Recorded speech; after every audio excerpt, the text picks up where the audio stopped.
என்னடா அறப்பறக்க வந்த மிஷின் ஒரே இடத்துல நிற்கிது அப்படின்னு பார்த்தோன்னா அவ்வளோ சேத்துக்குள்ளே மாட்டிக்கிட்டு நிற்கிது. வண்டி டயரே சேத்துக்குள்ளே போயிட்டு பாருங்க எவ்வளோ சேர பாருங்க.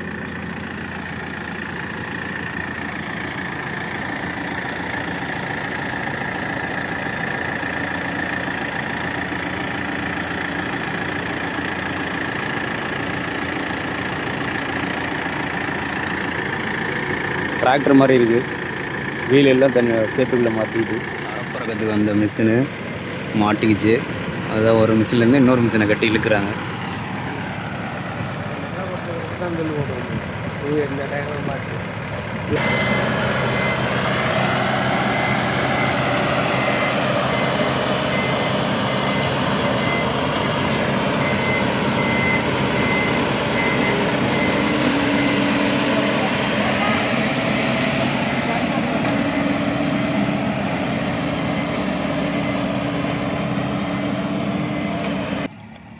சேரு எவ்வளோ சேரு